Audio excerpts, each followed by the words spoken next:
Are you gonna great? There we go. Now we are recording. And please, even when we are gonna have Emilio and TR and Tobias, mainly like presenting and driving the conversation. The idea is that this is like an open discussion, so everyone can chime in whenever they want. And if you don't feel comfortable like speaking with the video or whatever, you can always like post your questions in the side chat. And also Shannon has just pasted Google Docs document there that we're gonna be putting in the wiki, in the apropedia.org slash OpenClimate page that Emilio has facilitated for us. And I'm gonna give a little bit of background on how we started with this idea and maybe like do a short round of presentations. But basically, kind of the story behind this is that last year we started like asking some questions with Alex Stinson, who is here, around what's the connection or intersection between the open and the climate crisis, and how the open could help or not solve some of the challenges that we face in the climate crisis. And then fortunately, we came across Shannon, and of course, Emilio and I have been friends for a long time in the Creative Commons space. And so we started like having kind of conversations around how we can explore more this topic. And so the idea is that we're going to have this set of calls for 6 or 7 months. They are kind of an experiment in trying to figure out some of these questions and conversations, and then we'll see where we go from there. So we are not committing to like making them like moving them forward longer if we don't need to, but we do want to sort of try to see what's out there. That's kind of a little bit of the background. I'm gonna present myself, and then I'm gonna call in the people according my gallery view to go ahead and present themselves if they want to. And if you don't want to, that's entirely fine. And then we're gonna hand it over to Emilio, who's gonna be talking about Apropedia. So hello, everyone. My name is Evelyn Heidel or Heidel. But people also know me as Can. I've been a long time member of Creative Commons and like a community organizer there at Creative Commons, and working with OpenGlam, galleries, libraries, archives, and museums. Although now I'm moving more into other stuff, basically open and climate. And that's basically it. Shannon, do you want to go ahead? Yes, thanks. Hi, I'm Shannon Dosmagan, and I'm a fellow with the Shuttleworth Foundation, working on a project called the Open Environmental Data Project. So interested in figuring out ways that we can ensure that data from a community level is usable when we are addressing issues around the environment more broadly and climate change more specifically. Emilio. Hi, I'm Emilio Ellis, and I'm Executive Director of the Apropedia Foundation that manages Apropedia. Great. Jarek. Yeah, thank you. Thank you for the invitation. I'm Tjark. I'm not really a part of the Commons, Open Commons movement as part of a contributor. I'm very new to this. Together with Tobias, I work on the Open Sustain Tech project, a little project we started a few months back. And since then started a few other projects and trying to do our part in the climate change fight. And if I'm not working on this, I'm a mechanical engineer by trade. And yeah, I'm just curious to see what happens here today. Great. Alex? Hi, I'm Alex Stinson. I'm a senior strategist at the Wikimedia Foundation. My current kind of focus is figuring out how the Wikimedia community can organize to participate in various spaces. And I'm currently running a campaign with UN Human Rights on the right to a healthy environment, and Wikipedia community is contributing to that, but I also work with our community groups focused on the sustainability and climate. Great. Anna? Okay, always have to check whether there are two or more Annas. Hi, I'm a student at ETH Zurich studying physics currently. I'm also totally new to this. I'm very involved in like climate sustainability work there, but I passed by the Mozfest and happened upon Richard Littauer, I think, at the Sustainос event, and he invited me to the Discord of Sustainos, and that's then how I, a few days ago, was brought to attention of these events by Tobias. Great, welcome. Bree Shons? Hi, my name is Brianna Johns, although usually I just go by Bree. I just finished my undergraduate degree at North Carolina State University, and right now I am the community coordinator for the Gathering for Open Science Hardware. So I do know Shannon pretty well, but yeah, while I was an undergraduate student, I did a lot of work with open science, public science, and citizen science. So I definitely have a lot of interest in that angle. Great, thank you. Peter? I'm Peter May-Rust. I'm also a Shuttleworth Fellow, which is where I heard about this from Shannon. I'm very interested in extracting knowledge from the scientific literature. And about 18 months ago, Simon Worthington at the German TIB and I set up a Force 11 group to extract climate knowledge from the literature, but it got rather trumped by the pandemic. We've turned our immediate priority to the pandemic. Great, that sounds awesome. I would love to know more about that project. Christian?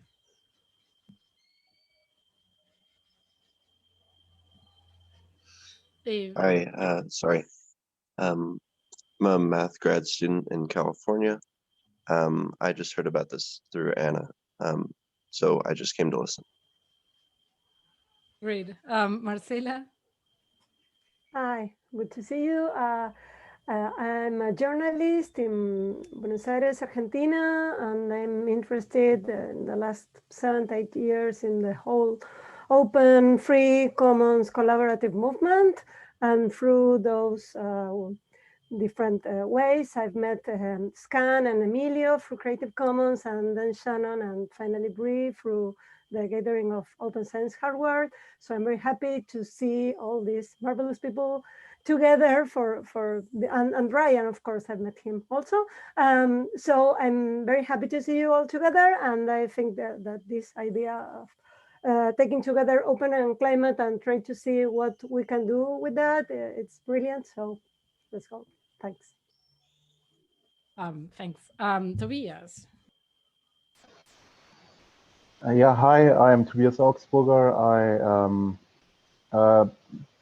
I created this open sustain tech project together with Tjag that is actually mapping every open and free project that is related to the topic of climate change and sustainability.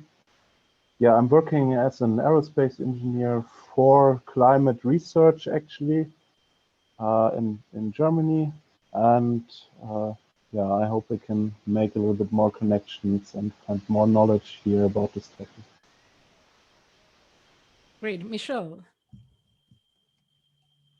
Hey everyone, it's really nice to see you all here and be part of this conversation. Yeah, I've worked in the open movement for the last 10 years or so at Creative Commons and now at the Mozilla Foundation. And I'm really interested now at like questions around sustainability and the internet, and making kind of digital technology more sustainable and dismantling the things that are delaying climate action. So really happy to be here and talking about that with you all. Great. Ryan? Hi, so yeah, I guess I work as I'm a biomedical engineer and hardware designer. I've been working in sort of the microfluidics space and open hardware. So I'm familiar, met a few of these people through the GOSH community, but I've also been really interested in climate activism and done a lot of organizing in, rallies and things with like Friday for the Future and 350 and things. So just trying to find like ways to bring those two things together. And I think seems like this might be a good place to find people who are kind of interested. There's some crossover between those. So excited to be here. Let's hope that that's what happens, right? Renee or Renee, I'm not sure how to pronounce your name. Good morning, I'm Renee Hoyos. Thank you for holding this event. I just found out about it last night from the Environmental Leadership Program, where I was a fellow in 2000.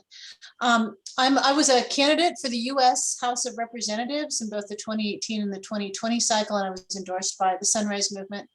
I lost both elections, and I'm professionally a water quality and environmental justice specialist, and I'm learning more about energy and renewable energy and climate issues. And so I hopped on just to hear more about your movement and what y'all are doing.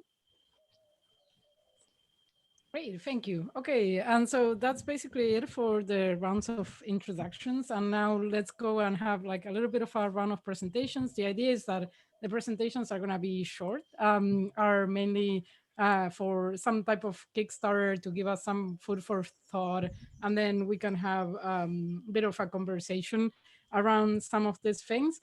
I'm also going to share with you some of the things, bits and pieces that we have been discussing in previous calls, and then at the MOSFET session, where we're trying to do a map, where we're trying to put together some of the organizations and projects that we know that are working in the intersection of open and climate. So if you want to help us filling that map, that's more than welcome while you listen to the presentations that Emilio and then Tiag and Tobias are going to be making.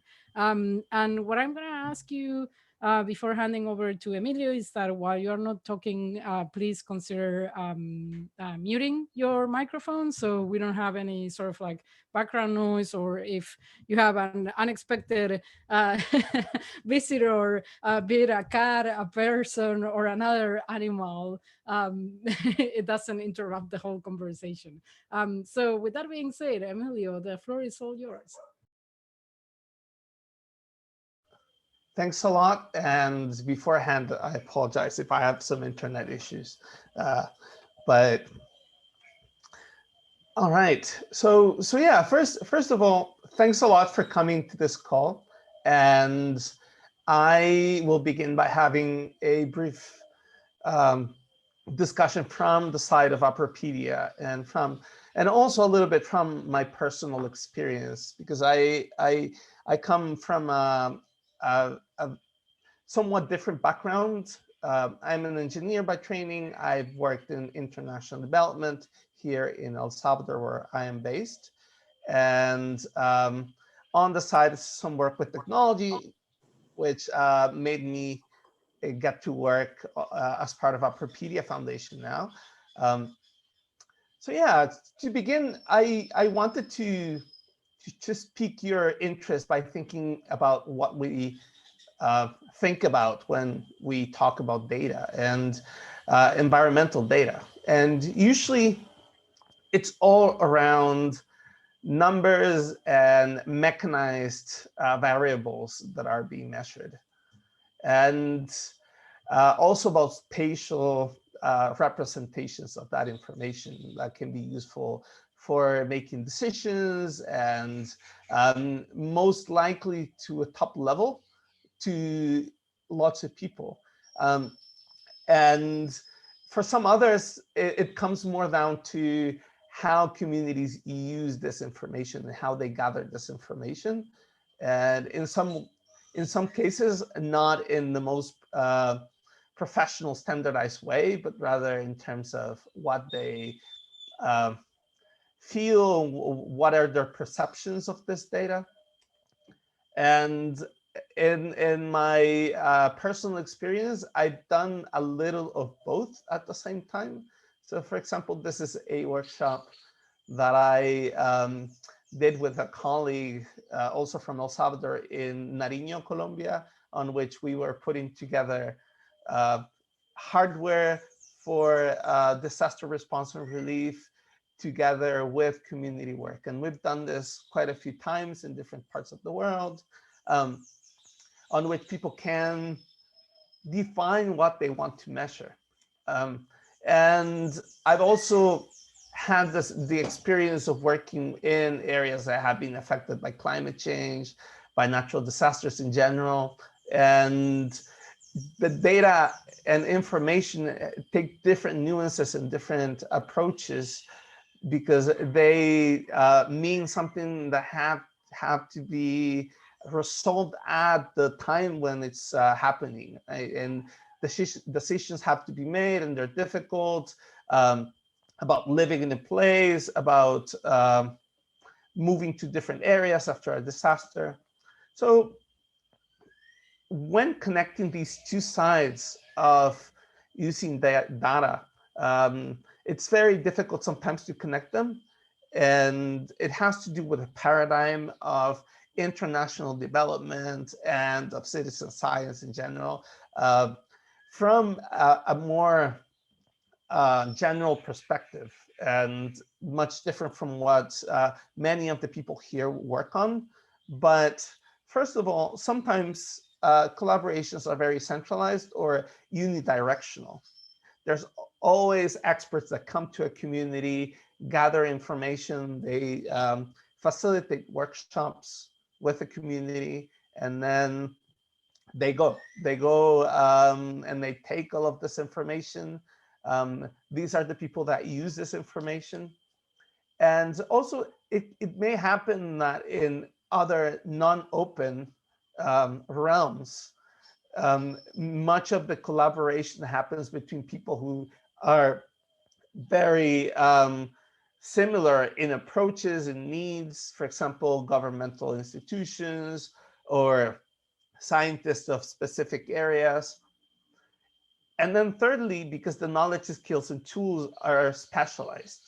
And that it comes from the side of, first, usually when we think about environmental data and climate and measuring, we think about specific devices that have to be calibrated to in a specific way, that have to be handled in a specific manner so that they can measure. And all of this know-how is very specialized.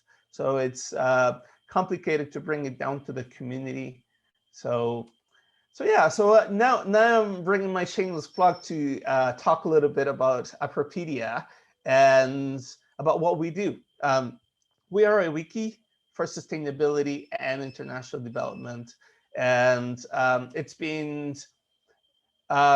contributed to by many people from around the world, mostly the United States, but there's a wealth of information from different areas. And I wanted to bring these three items from Yochai Benkler's article on the goodness of peer production, which are first, the decentralization, conception, and execution of problems and solutions, harnessing diverse motivations, and separation of government and management for property and contract.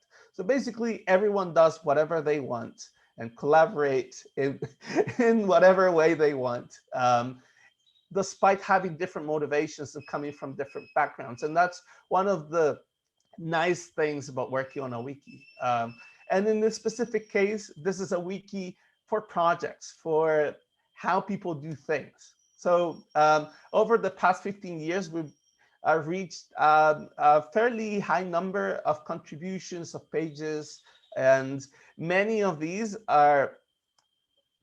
require lots of hours of work because these are descriptions of projects or processes or porting international development technical briefs. So they comprise the start to finish for a project. And some of the projects that we can find on Apropedia have to do with measurements, about measuring water in community settings. And many of these are done by students. Lots of undergrad and graduate students do their work in developing different technologies, hardware for communities or for specific clients in a way, which could be members of schools or a specific person in the community who has a need. And we have from start to finish descriptions, bill of materials, and very rough explanations of how to do or how to create low cost devices. And it can come from the area of design, from how it can be created, to specific projects and how people went together or moved to an area and implemented it with the good and the bad. And there's lots of discussion about what went wrong after a couple of years in a project. And there's a discussion or updates from members of the community or from the students or from students down the line over the years who say, hey, this project didn't work and never do it again or do it this way. So there's always information about how these problems are being tackled. And the reason why I'm describing this is because other than the projects, when we think about using information about the environment for research, we're thinking about real world situations that come and are about information that's being mechanized, turned into numbers, and then analyzed. And there has to be in the whole process a way to establish some ways of doing it right. These are some examples of the research that's being done on Apropedia and published as preprints, and many of them most recently have had to do with solar energy because of the work of Joshua Pierce and his lab, MOST. So there's lots of information about photovoltaics and solar energy in general. And when we come and think about how this research is being done, we can start thinking about the different degrees of abstraction that this information takes. We can think about the data that's being presented at the end, but also the devices as another layer, which is well calibrated or can be standardized from a list of vendors or can be bought from a person who's producing them. But there's always the issue of the open world, about how a device was set up in a specific place, for how long, what were the open world situations that can lead to errors that don't have to do with technology. So when we think about using hardware and measuring anything, especially the environment, we have to think about how we can transfer this information or these skills for people to interact with that information, with those devices. So how can we connect the real world scenarios? And this is where I start closing down. But I want to explain a little bit about some of the things that on the side of Apropedia we're doing, but there can be many more. And that is one of the reasons why we are working on these calls, because we want to hear more about how to connect those real world scenarios and the real world needs with the work that we're all doing. So one of them has to do with standardizing the way that hardware is built. And we're using different standards and we're developing them more. This is a standard called Open Know-how that was developed by a group of people from different parts of the world who are working on scientific open hardware and other areas. And these are a set of metadata that we're trying to put together so that anyone can reproduce the hardware that's being built. So on the side of reproducibility, making sure that scientific hardware made even by different labs around the world is to a degree difficult, but then thinking about serving it to a community or having people to create things themselves also needs a degree of standardization. And all of this can lead to these projects being open to be searched and discoverable. So that is one of the good things about having well set data and well-organized information for all these devices and projects. Then we're trying to guide some of the documentation procedures. And this is a process that we're undergoing right now, which is to create standards on which, or guides to explain people what are the best ways to document hardware or the projects. In a way, we document how to do something, how to create something, but also how to perform a project that involved more areas of community or involvement with real-world situations. And all of these have to be documented in a certain way. And thinking about environmental data, that's something that has been on my mind for a while from some of the work of Shannon, which I've admired much. I've seen the work that Public Lab has done in documenting, for example, field notes and very specific information about how measurements were taken. So we, in a way, we've taken some of that and tried to emulate it so that our community can document in an easy fashion, and that they can transfer that information to others. And most recently, we've started working on a template for annotated video that is useful for people who want to give out information in a way that's structured, because video can make it a little difficult, but we're trying to bring it to the wiki level and bring that information to people in different settings. So this, for example, is for water audit spreadsheets. So how to measure water. So yeah, we have different technical approaches, and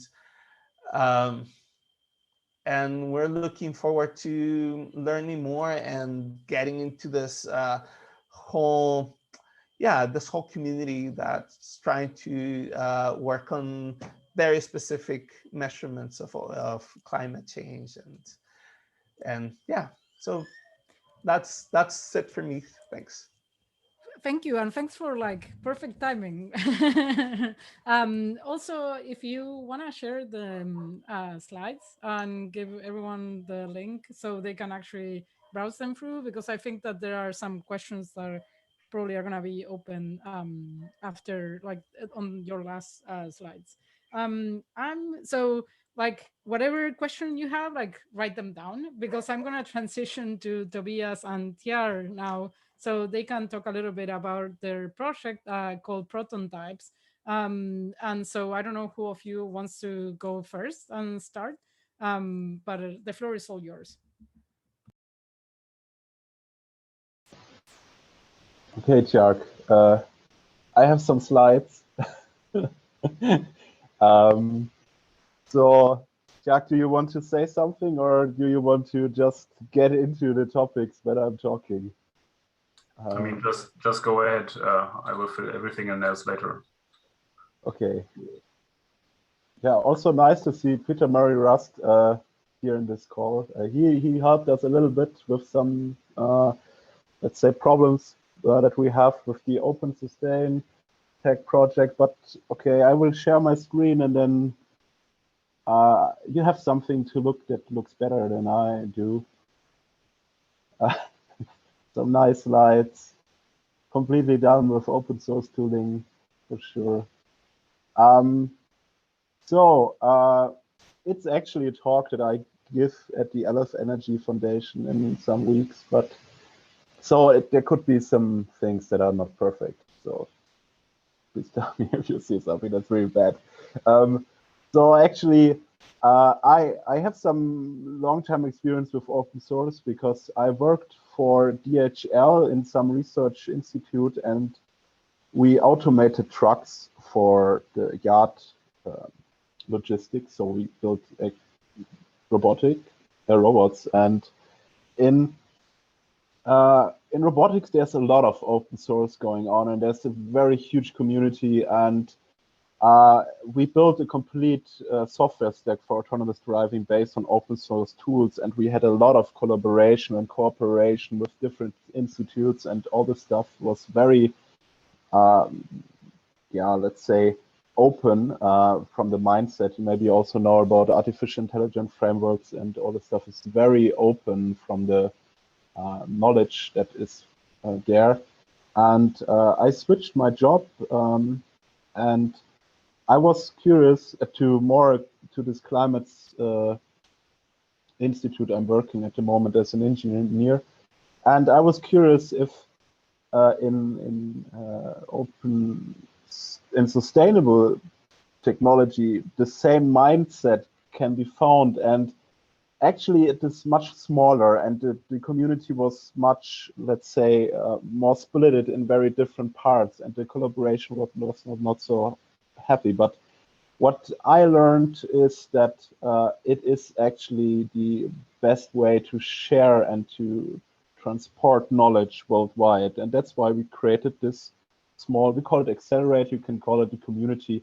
We are accelerating the idea of free and sustainable technologies. We do it with startups. We help them with different kinds of things, business models, and finding the right technology and mindset for going open with the right technology and the right part of what they're doing. So from my point of view, open source and this open movement is something that actually involved in science. It's actually how science was like 100 years ago, and the years before that people just published things, and then somebody else built on top of this publication, and then they built on top of this publication. Unfortunately, today science is not like this anymore in every part of the world. But in the past, it was more the mindset of building on the shoulders of giants. That's like this idea.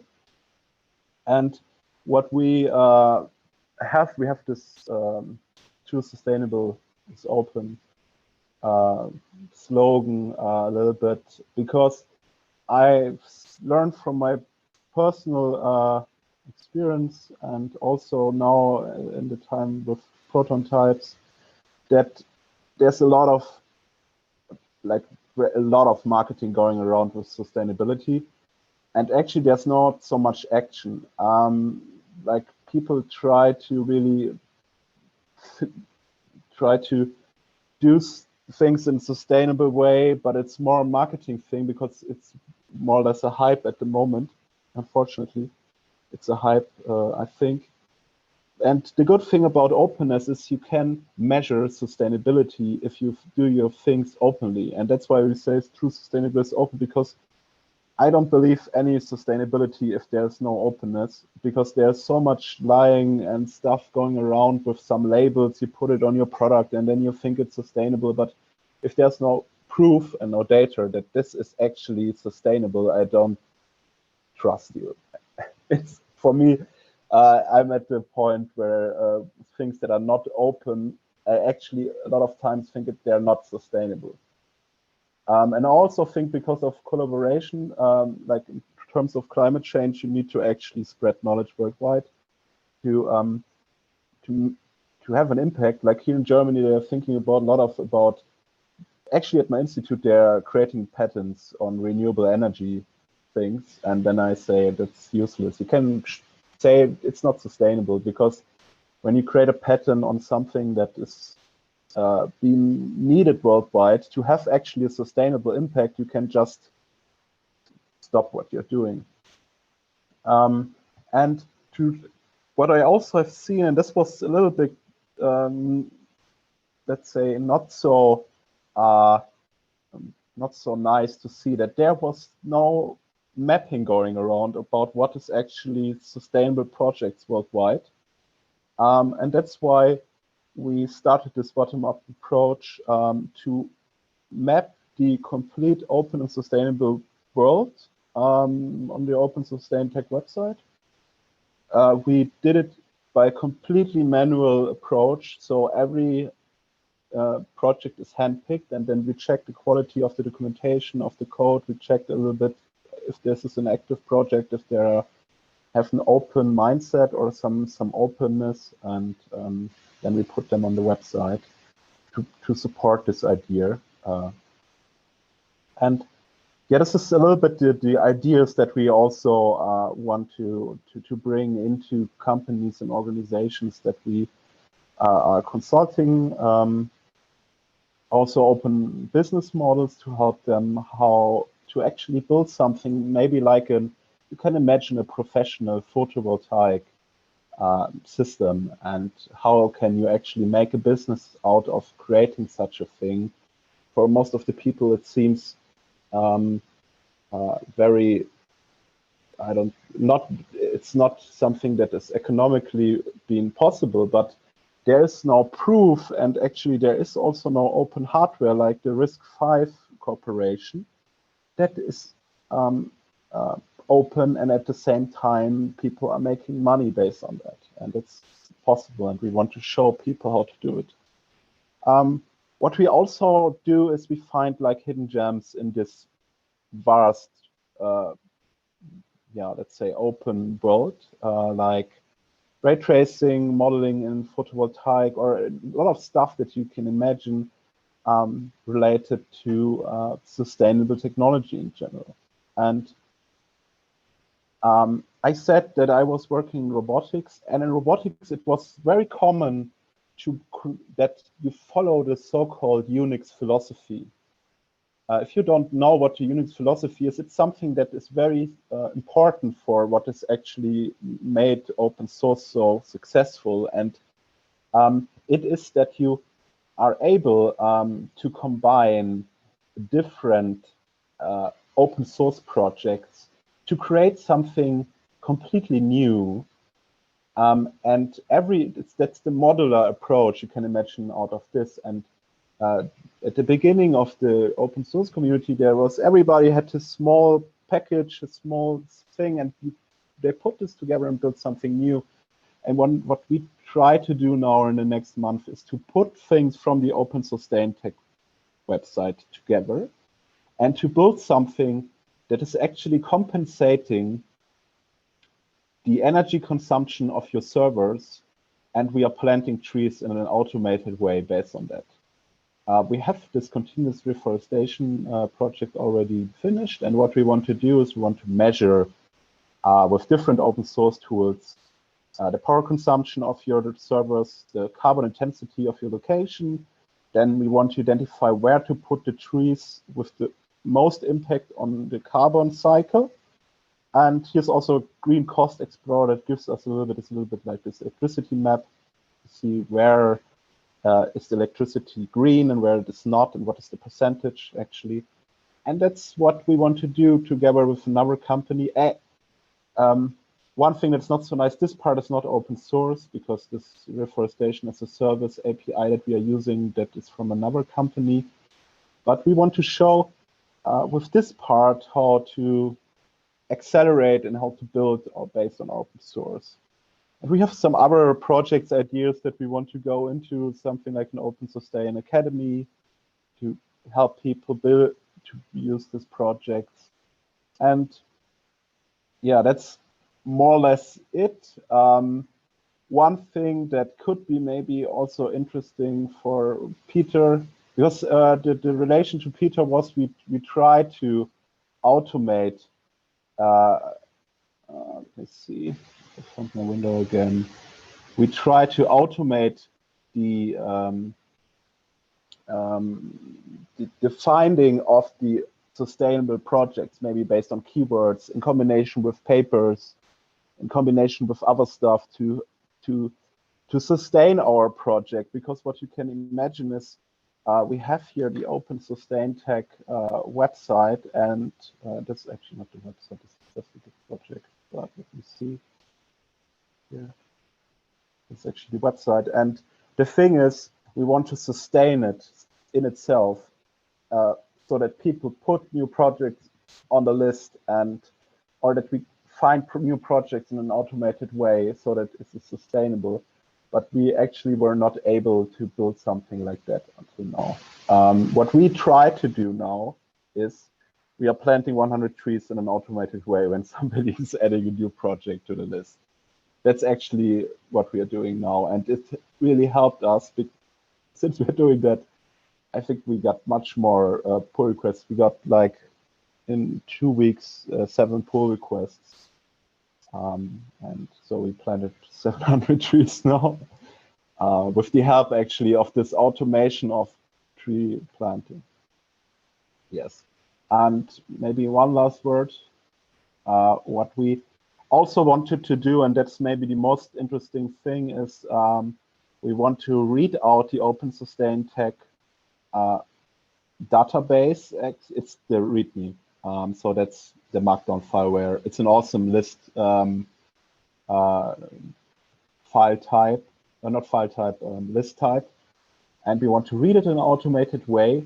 And then we want to gather metadata from the GitHub and from GitLab to automatically calculate some metadata of the project, to check the health of the project, to check if the project is still active, to check what is the number of issues they have, if they need support and all this stuff, so that you have a much more and easier way to actually browse the database and to also get some more information of every project. That's what we plan to do in the future. So there's actually 2 larger projects that we want to do, and that's the continuous reforestation that is actually measuring your power consumption and is planting trees based on that. And the other stuff that we want to do is we want to map the sustainable technology world very in detail, to give really also to see how it is growing and where you can maybe participate. And essentially, that's also important thing to see where projects are missing and also how projects are maybe related. So if they are depending on each other, or if everybody is reinventing his own wheel, what is not sustainable actually. Okay. So, Jack, you had some words from you maybe? Yeah, I think there is not much to add from me.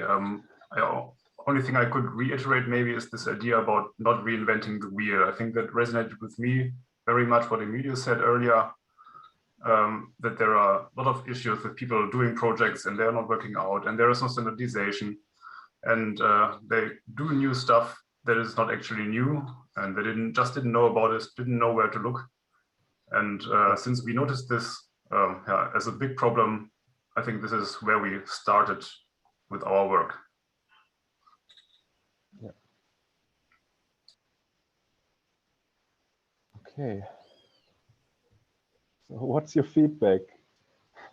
OpenClimate. Oh, well, I think this is great. I don't know if others like share that idea with me. Also, it feels a little bit weird, like seeing myself in the screen. There, perfect. Thank you, Tobias. I mean, I think it's great. Yeah, so I don't know if anyone, like, I know that there were a couple of questions there on the side chat. So we have around 15 minutes for discussion. So if anyone wants to like actually bring some of those questions to you, I know that some people were actually asking what file format is the one that you are using for that sort of map that you were showing. Someone missed the name. Yeah, and if folks want to go ahead and ask questions.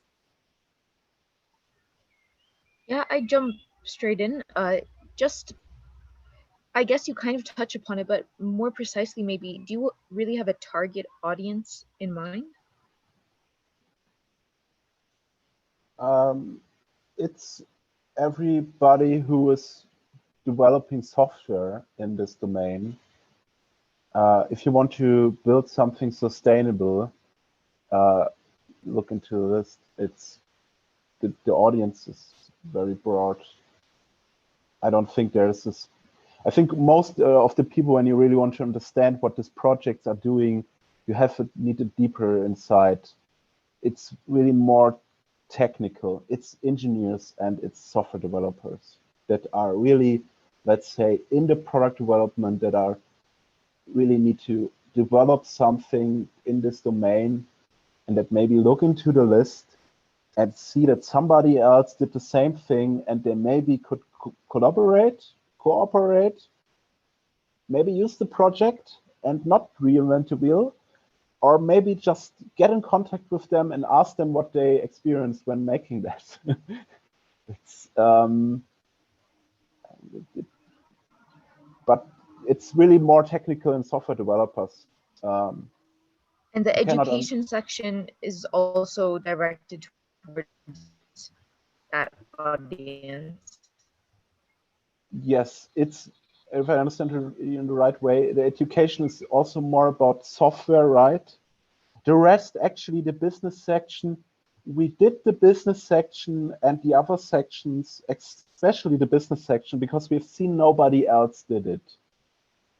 Like, it was also a strange thing that I've seen, that there's a lot of funding going around in this domain, but nobody listed it. And it sometimes really helped to go through a list and to see if you know about all the projects.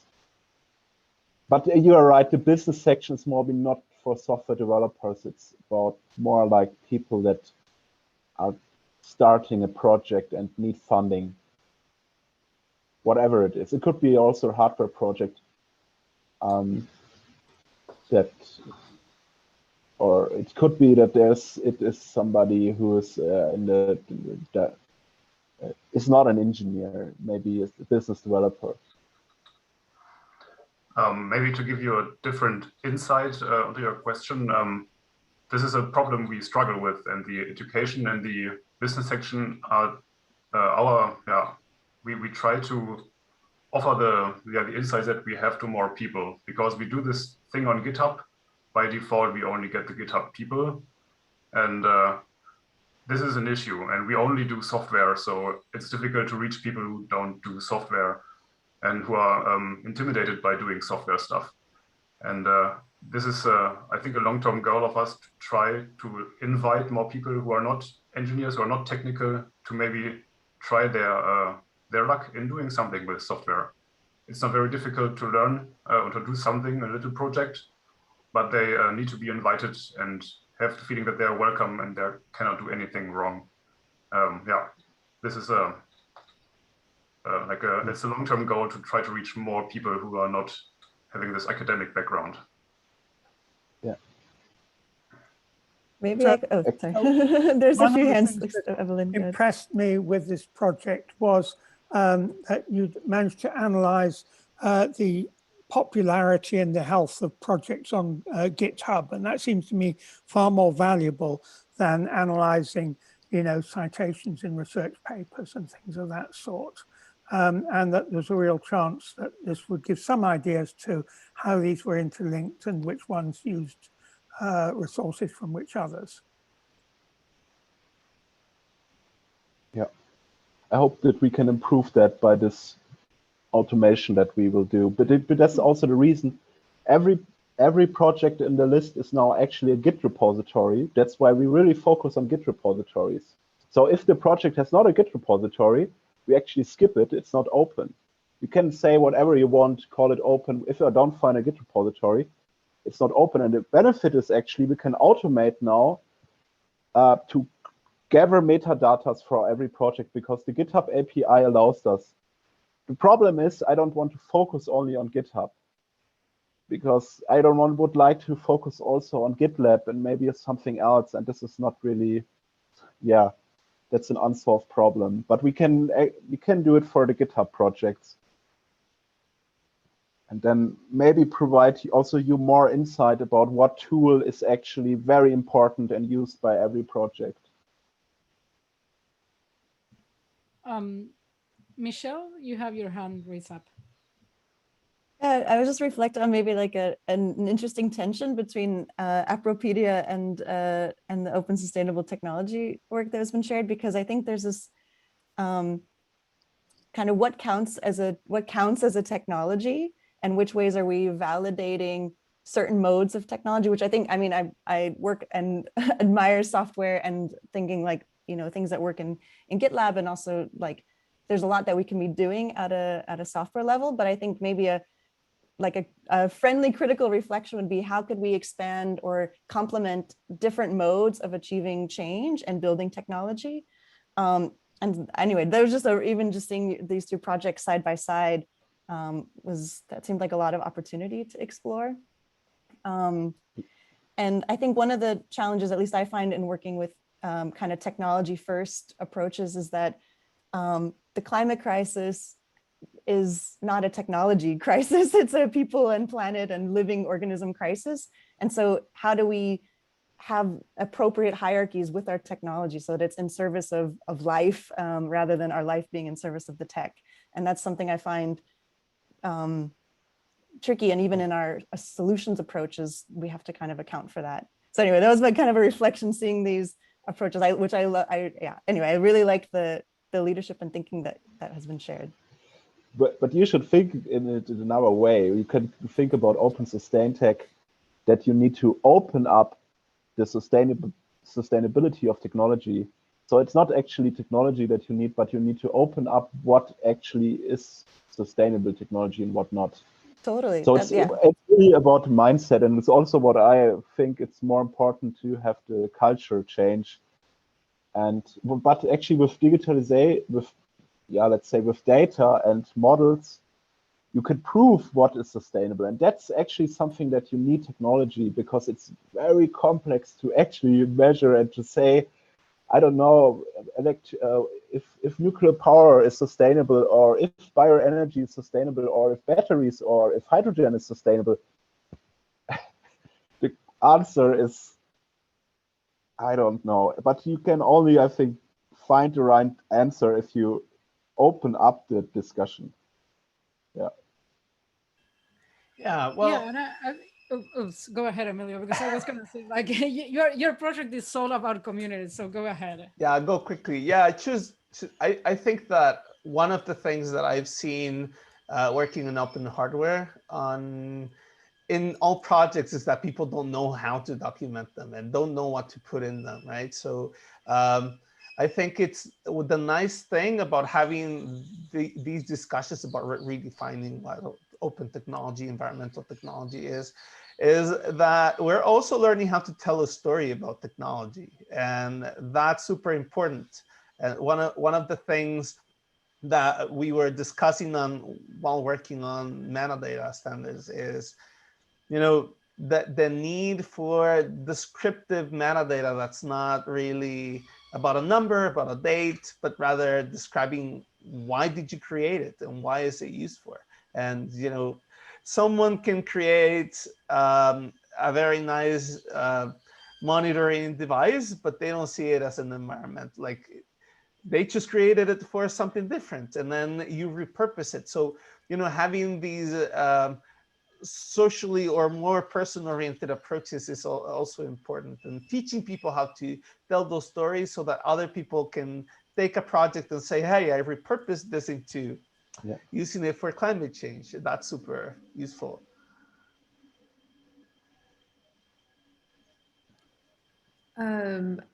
Max has his hand up. Hi, Max. Yes. Hi. Thanks. Great project. It's really. I'm so glad that I managed to join this, even though I jumped in a bit late, and it's great to see some familiar faces and talk about these issues.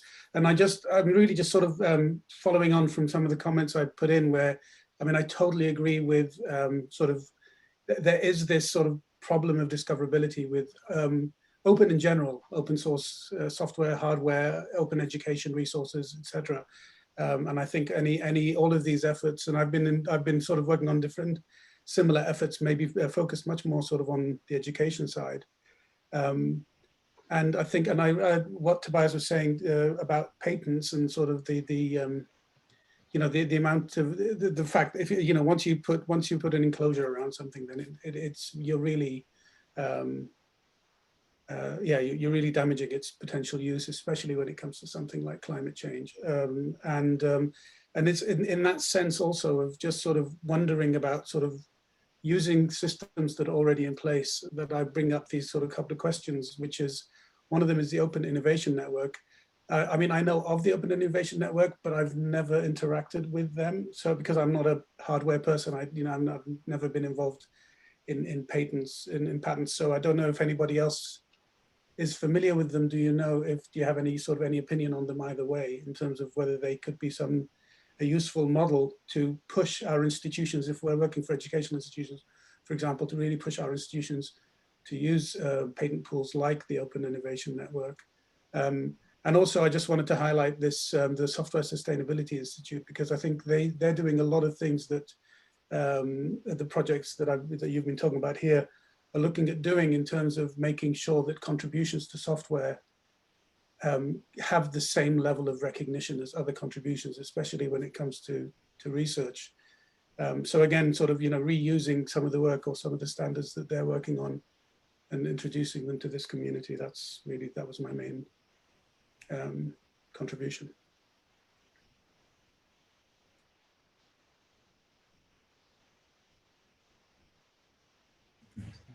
Great. I see that someone, oh, Max had his hand up. Sorry, that was from before. Anyone else would like to make a comment or a question or something to share?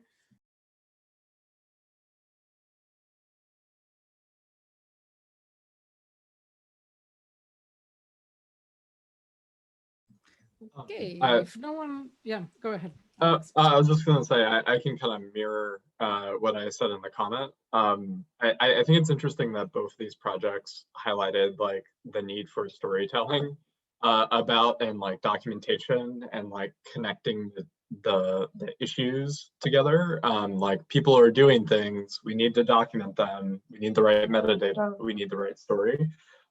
This is, I think, part of our, Scan, you and I, our early thesis on starting these conversations was there is a story that's missing here. And so I think that's this is such a great way to start, because it draws that connection. It's oh, there is a storytelling gap between the open movement and environmental movement on technology.